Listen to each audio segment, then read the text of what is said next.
Today we're talking about favoritism, that tricky little narrative that shows up at work, at school, with friends, and even inside our own homes. And here's the truth.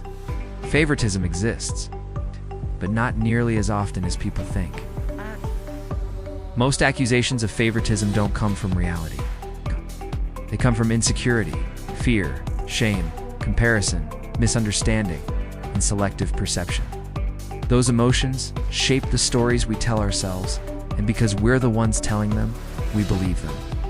After all, why would we lie to ourselves? Well, we do, and we do it often. Because our internal narrative feels safer. It protects our ego. It explains our discomfort.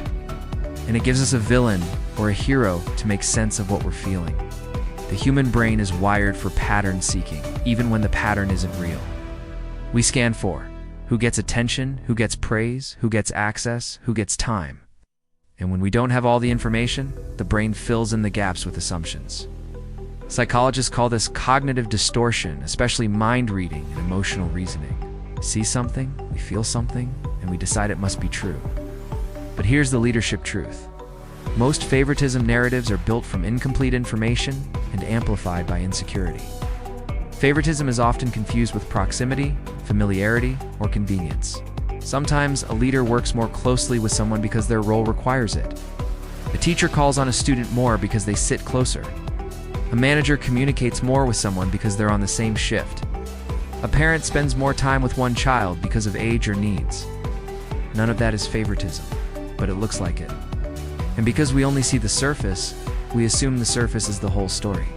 People rarely consider the invisible work leaders do. Employees see who gets praised, who gets opportunities. But they don't see who gets corrected privately, who gets coached behind closed doors, who gets extra responsibilities because they asked for them, who is struggling but hiding it. The truth is simple. We almost never see the full picture. And when we don't see the full picture, we fill the silence with our own assumptions. As leaders, we can interrupt this phenomenon through intentional leadership behaviors. Be equitable and deliberate in your relationships. Spread your time, attention, and energy with purpose.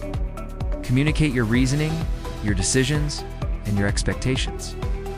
Highlight the strengths each person brings to the team. Reinforce that the team succeeds as a sum of its parts, not as isolated favorites. When people understand their value, they stop inventing stories about why they don't matter. When people feel seen, they stop assuming someone else is being seen more. The real danger isn't favoritism. It's resentment. Resentment kills teamwork, destroys trust, blocks growth, isolates people, creates passive aggression, fuels gossip. Resentment is the poison that grows when the story we tell ourselves goes unchallenged. So the next time you catch yourself throwing out the favoritism narrative, pause. Test it against yourself first. Ask, what else could be true? What am I afraid of right now? Is this about them, or is this about me? And if you still don't know, ask. Seek clarity. Leaders don't hide behind stories. Leaders confront them. Because here's the line that matters most. Favoritism is rarely about what someone else is doing.